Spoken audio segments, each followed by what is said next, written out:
Then she poured them into the pit. A low rumble echoed up from below, deep and hungry. Mama G bowed her head. Kemi's breath caught. She stumbled backward, knocking a small stone loose. The sound echoed through the chamber. Mama G froze. Slowly, she turned her head. Her eyes glowed faintly in the strange light. "Kemi," she said, voice trembling between sadness and anger. "I warned the spirits you were too curious." Mama G didn't chase her. She didn't scream. Instead, she approached Kemi with the calmness of a woman who had carried secrets longer than most people had lived. "You want answers?" she whispered. Kemi raised her phone defensively. Mama G smiled a tired, brittle smile. "Even if you record everything, nobody will believe you." "Not yet." Kemi swallowed hard. "What are those things? Tell me the truth." Mama G exhaled slowly, the weight of decades pressing through her voice. "They are protectors, helpers, ancient beings older than this city," she said. "But I have not harmed anyone. Never. The stew only uses what they shed naturally, essence, not flesh." She gestured to the markings on the walls. "My grandmother taught me the ritual. She said the city grows greedy, hungry, chaotic. These creatures keep balance, so long as they are fed." Kemi's heartbeat thundered. "Fed with what?" she asked. Mama G hesitated. Her lips trembled. Her eyes shimmered with fear, or guilt. "Offerings," she finally said. "Small ones. Things that are not missed." Kemi felt her skin prickle. "What kind of offerings?" But Mama G did not answer. Instead, the chamber vibrated again, deeper this time, as if something below sensed tension in the air. Mama G grabbed Kemi's wrist. "You must leave now," she whispered urgently. "If you stay, you'll learn more than you are prepared to know." Kemi pulled away, horrified, yet more determined than ever. Because now she understood one thing. Mama G had only given her half the truth. And the missing half might be far more dangerous. While Kemi fled the underground chamber with trembling hands and a pounding heart, the city above her continued its ordinary rhythm: traffic, vendors, neon lights flickering against glass windows. Nobody knew what she had seen. Nobody knew what Mama G was hiding under the city. But the changes spreading through the population became harder to ignore.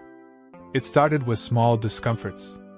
A banker scratched at his neck during a board meeting, apologizing profusely, only to notice faint lines beneath his skin. A university student felt something wriggle beneath her shoulder blade, just a momentary twitch, like a trapped nerve, before the sensation vanished as quickly as it came. A bus conductor swore he heard, whispering, from inside his own stomach after eating Mama G's stew for the 4th time that week. Doctors dismissed it as anxiety. Friends called it mass hysteria. But the symptoms grew. People complained of restless nights, dreams filled with tunnels, wet earth, pale shapes weaving through darkness. Some reported suddenly craving cold, damp places, bathrooms, basements, underground parking lots. And whenever these individuals passed by Mama G's restaurant, their bodies tingled. As if recognizing something. As if calling out to someone.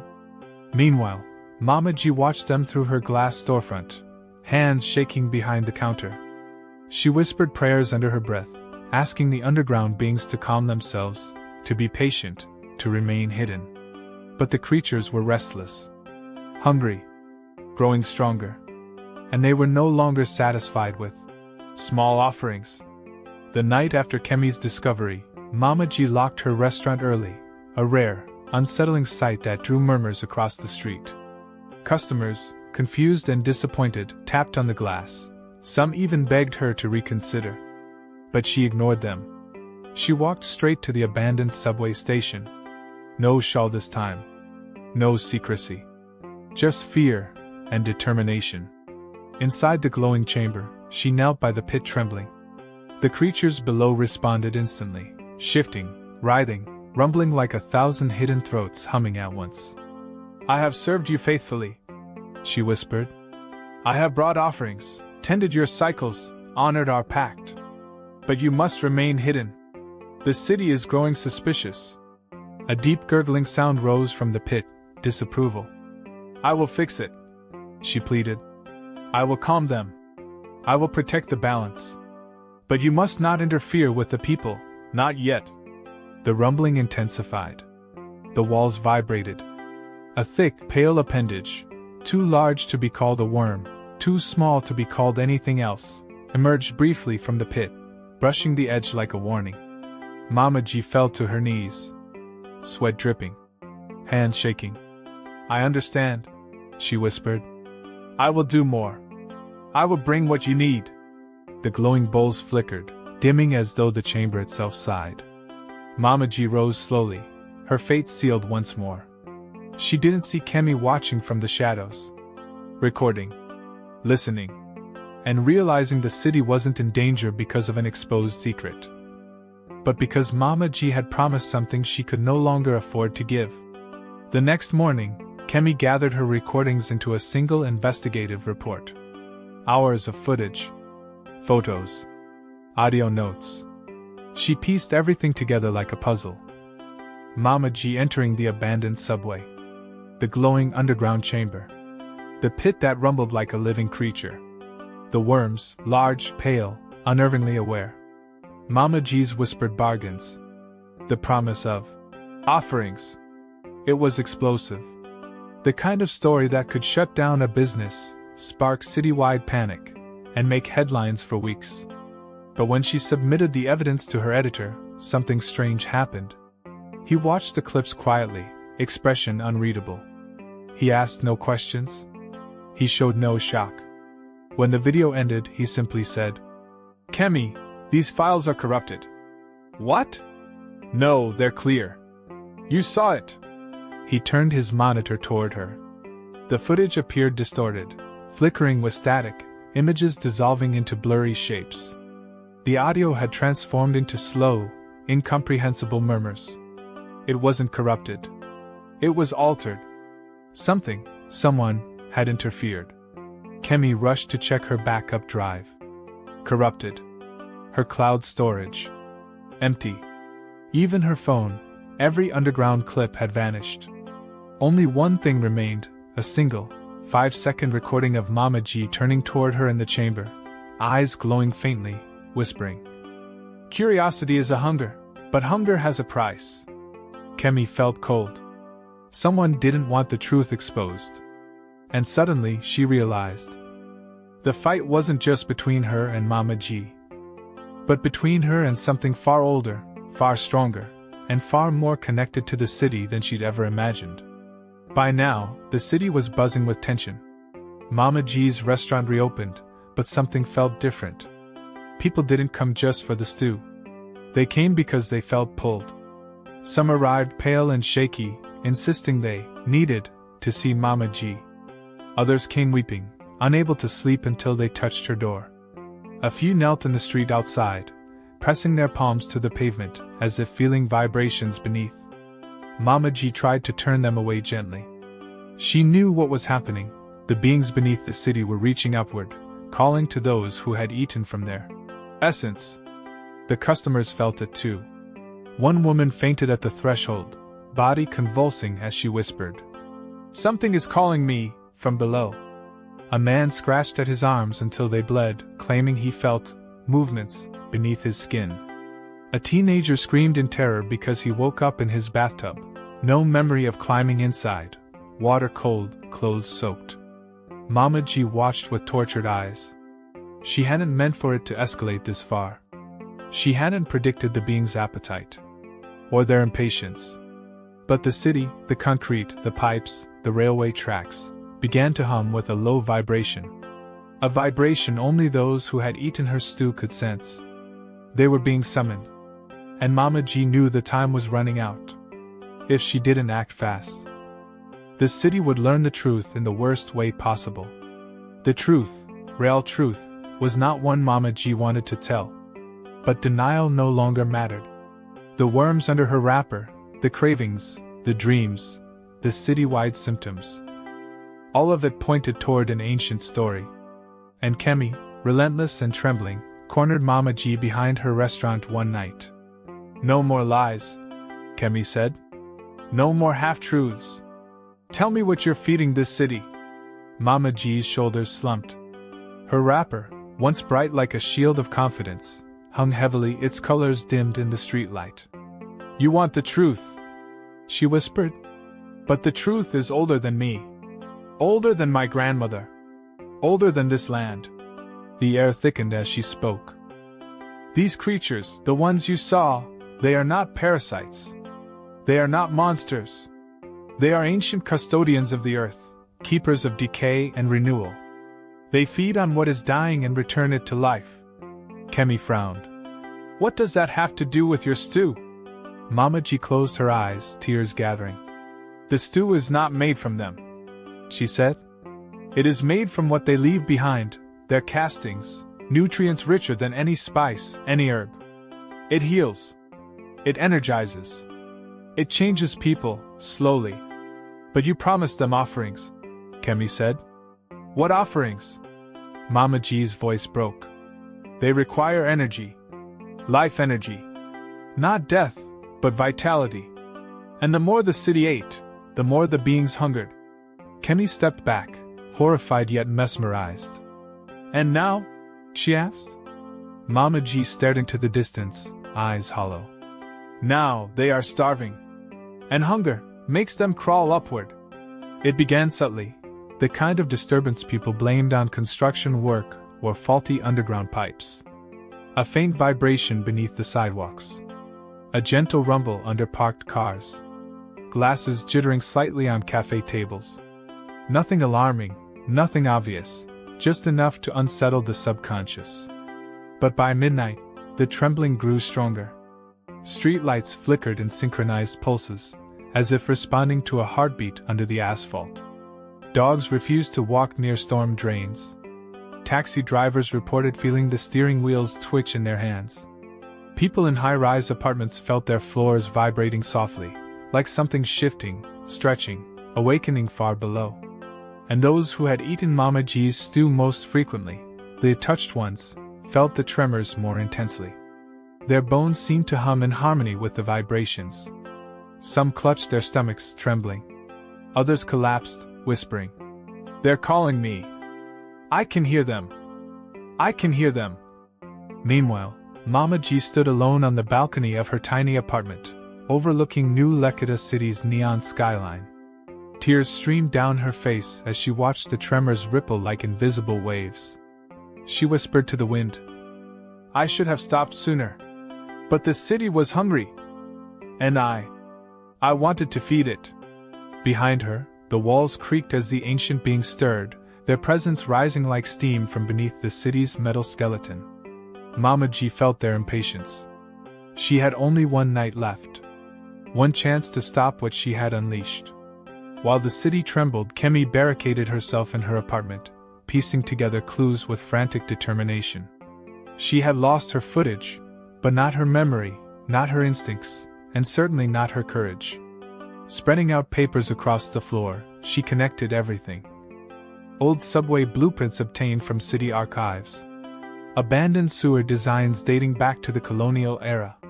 Strange spirals drawn on ancient stones Mama G's grandmother once guarded. And handwritten journal fragments she found near the subway entrance, scribbled with warnings and half-finished prayers. She connected the tunnels with threads, forming a sprawling map. What she saw made her chest tighten.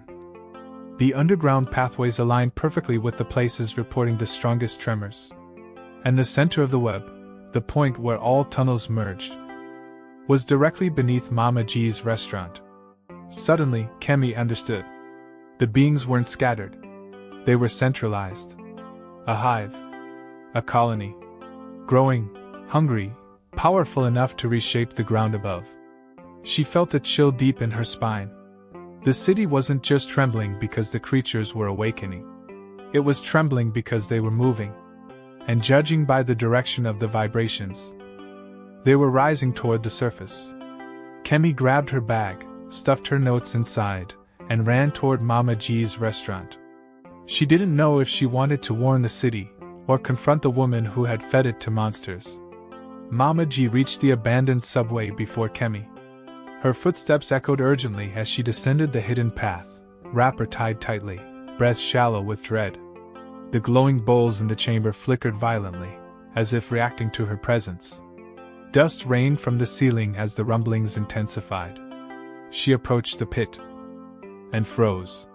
The creatures were no longer hidden in the darkness. Dozens of pale, rope-like bodies slithered across the stone floor, glistening with moisture, twisting in frantic hunger. Some climbed the walls. Some curled into spirals. Others stretched toward her with unnerving eagerness. Her heart broke. "You were meant to remain beneath," she whispered. "I fed you, cared for you, followed the ancient pact." A thunderous vibration answered her, the creatures shaking the ground with anger. Mama G raised her hands, tears spilling. "I will give one final offering, if you promise to stop. To sleep. To withdraw from the city." The chamber pulsed with a deep, resonant sound, a warning, a demand. Then one creature slithered forward, larger and older than the rest. Its pale body shifted. Its mouth, if one could call it that, opened in a ring of tiny, glistening teeth. Mama G bowed her head. She knew what it wanted. An offering greater than anything she had ever given. "Take me," she whispered. "Let the city live." But before the creature could reach her, footsteps echoed from the tunnel entrance. Kemi had arrived. Kemi froze at the entrance, eyes wide, heart thundering. She had imagined the worms, she had seen glimpses, but nothing prepared her for the reality. The chamber writhed with movement. Pale bodies twisting over each other like rivers of living flesh. Slick sounds echoing off the stone. The air thick with humidity and ancient decay. "Kemi, leave!" Mama G shouted. "This is not your fight." But Kemi stepped deeper into the glowing chamber, flashlight trembling. "My fight? Mama G, the whole city is shaking. People are dreaming of these things, craving them, hearing them in their skin. You made it my fight." The large worm reared up, sensing tension. Kemi stumbled backward, nearly dropping her light. Mama G positioned herself between Kemi and the creature. "Please," she begged, voice cracking. "I can end this. I can offer myself. The pact was always meant to be personal." Kemi stared at her in disbelief. "You're willing to die for them? For this?" Mama G's breath trembled. "You don't understand. Without them, the city would collapse. They have fed on its sickness for centuries. But I fed the city too much. I made them too strong." The ground shook violently. Dust falling like rain, glowing bowls toppling. The creatures surged toward the pit's edges. Kemi grabbed Mama G's arm. "No. We end this together. Or not at all." Mama G met her eyes, fear and gratitude swirling in equal measure. And in that moment, the chamber floor cracked open. The crack split the chamber with a deafening roar, stones shattering, dust billowing upward. The creatures shrieked in unison, a sound so ancient and primal it cut through the soul like cold fire. Kemi and Mama G clung to each other as the ground shifted beneath their feet. The largest creature rose from the widening fissure, towering, pulsing with translucent veins filled with glowing fluid. Its body writhed like a massive, living root system awakened from centuries of slumber. Kemi, trembling but resolute, shouted over the chaos. "What do they want, Mama G? Tell me." Mama G's eyes filled with tears. "They want what they were promised. Balance. Sustenance. A caretaker." The creature leaned closer, its mouth opening, releasing a warm breath that smelled of soil and old memories. Mama G stepped forward. Kemi tried to pull her back. "No! You don't have to do this." Mama G smiled sadly. "I fed the city with their power. I ignored the warnings. I broke the rhythm. Only a full offering can restore the pact. And if you die?" Kemi whispered. Mama G pressed her palm to Kemi's cheek. "Then the city lives." Before Kemi could stop her, Mama G stepped into the creature's waiting grasp. Light erupted, blinding, pulsing, devouring the chamber in a radiant wave. The tremors stopped instantly. The worms retreated into the fissure, shrinking, sinking, calming. And then, silence. When the light faded, Mama G was gone. The pit sealed itself. The chamber dimmed to darkness. Kemi stood alone. Heartbroken, but alive. The pact was restored. But the city above would never forget the woman they called Mama G. The one whose food enchanted them, and whose sacrifice saved them. If this story pulled you in, if the mystery, the tension, the drama kept you watching, then don't leave just yet. Take a moment to like this video, subscribe for more spine-tingling tales, and share it with someone who loves a good story wrapped in suspense. Drop a comment below. Tell us what you think, and tell us which part shocked you the most. Your support helps these stories grow, helps the legends live on, and brings you more mysteries, more twists, and more African folktales with a modern edge. So go ahead, like, comment, subscribe, and share before the next tale begins to unfold.